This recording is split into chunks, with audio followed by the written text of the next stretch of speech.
Hey YouTube, Horrorland14 here today, and I decided to do my review on the Amityville series 1 through 3 right now. Just because I'm in the mood for it. I was just watching, some movies, and I felt like making a video, so here we go.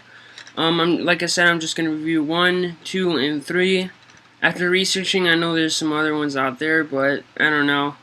I think I'm just going to stick with the 3, to be honest. But yeah, and then after that, I decided I'm gonna get into the Friday the 13th series reviews. So, yeah. So let's get started. So basically, the Amityville horror right here. First one, basically, it's like years before, in this house, a guy shot and killed his family with the shotgun. On 2 separate floors. None of them woke up. Like, none of them got up, even though it's a really loud gun and it could be heard from miles away. Like, he managed to shoot all his family members on the 1st and 2nd floor without them even waking up or like moving. So it sort of brought on like the thing of like whether or not it's haunted or not, and it kind of like creeped people out and like gave this haunted vibe. And then so after that, it was maybe I think a few months or so, or maybe a year. I can't remember. But after that, a new family moves in, and they start experiencing stuff right away. And what they've noticed is the husband of the family that moves in, he looks exactly like the killer from the last time, and like he's starting to lose his mind and go crazy. But at the end, like they fight it with like some exorcism type thing, and they get away. But it's pretty creepy, because you just don't know what happens, and you just get this creepy vibe from it. So this is number 1. Pretty good film, pretty classic. It has some really classic scenes in horror. For example, all the flies on the pastor's face. How they're all gathering around him, and he's like choking. Like, that's a famous scene. So there's some pretty good famous scenes in here, and it does creep you out. I'm trying to see what year it came out in right now. Oh, 1979. So not too old. 5 years older than the first Texas Chainsaw Massacre, so it's not too old.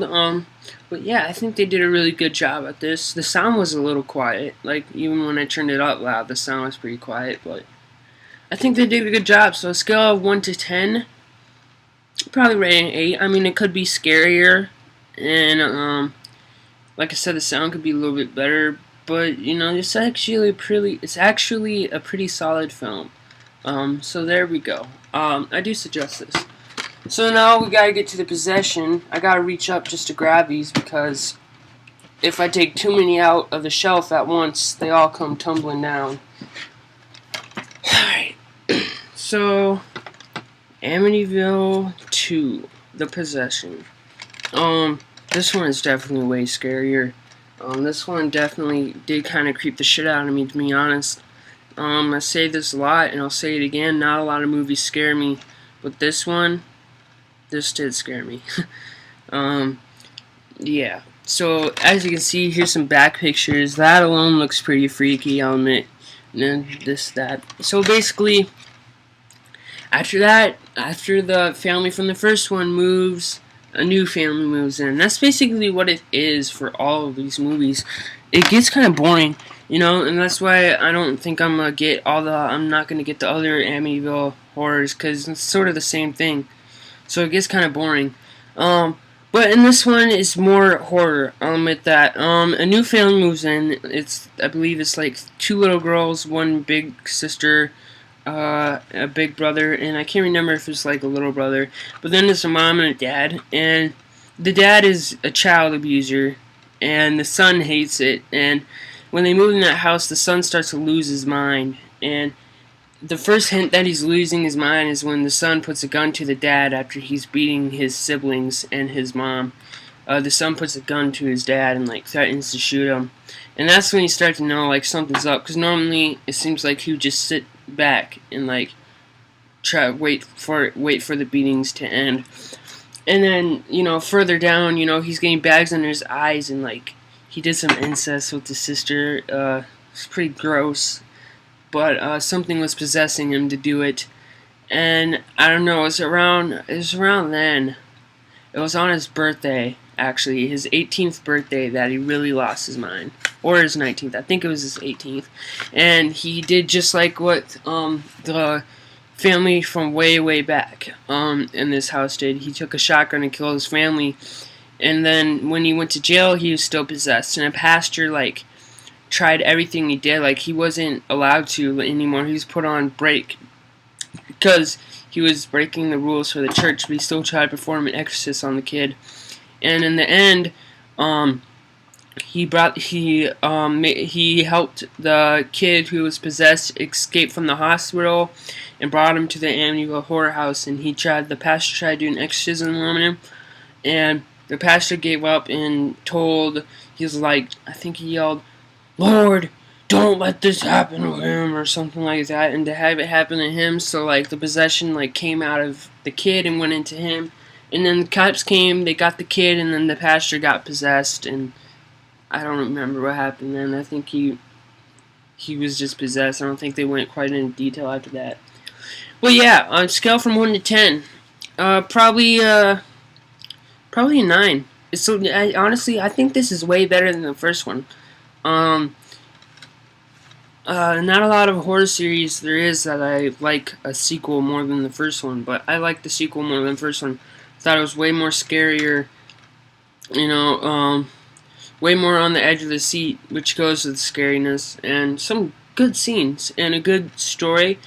So yeah, 9 out of 10.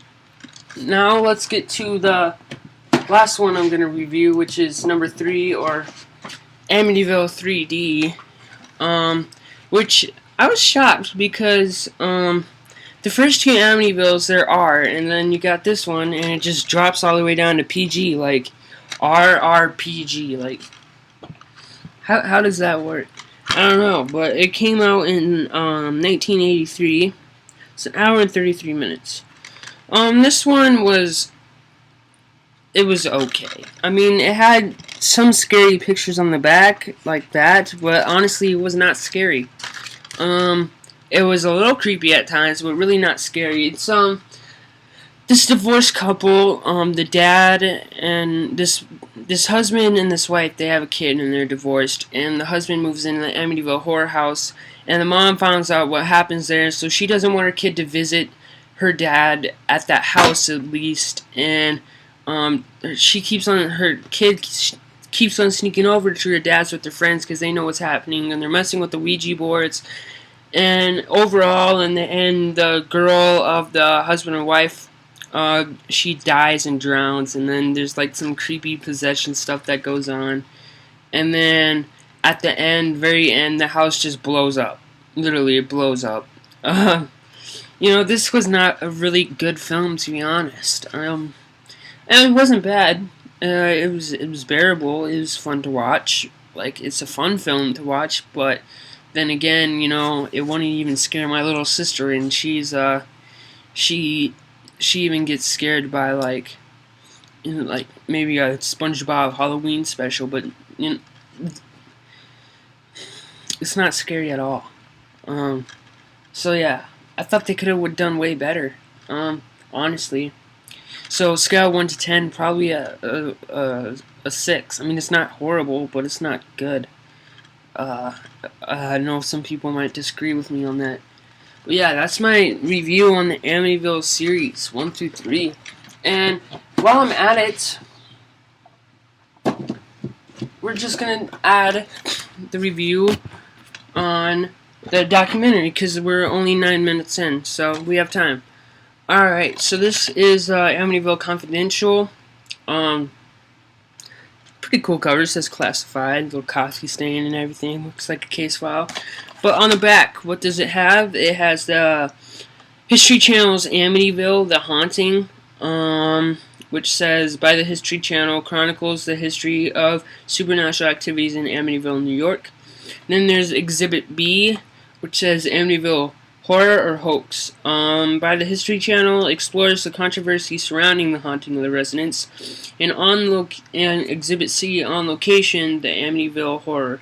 provides an exclusive first look at the theatrical remake of the Amityville Horror. So, yeah. I have not seen the remake, but in Exhibit C, it did look pretty good, to be honest. So I might try to see that. I'm not gonna buy it, of course, but this was a pretty good documentary. I mean, it did repeat some things over and over again. Definitely did. It repeated a lot of the information over and over again. But then again, it did give you good insight about it, and it wasn't too bad. I mean, it was definitely an older documentary. Like, I think these came out, like it says, in like 2005 or some shit.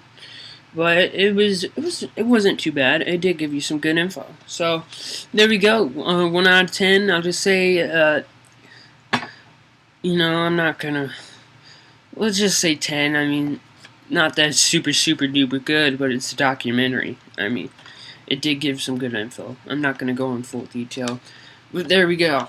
So that does it. The Amityville series. Like I said, I'm not gonna do the other ones. So far I reviewed the Jeepers Creepers series, the Scream series, the Halloween series, the Nightmare on Elm Street series. What else did we review? I think that's all we reviewed. Yeah. So next we'll do the Friday the 13th series, and then maybe after that we'll review House of a Thousand Corpses and then the Devil's Rejects. Like, you kind of go in together. Either that, no, actually, after the Friday the 13th series, we'll review the Child's Play series. How about that? And then, The Bride and Seed. I'm not going to do the remake for Chucky, though, because, like I've already said, I do not like it.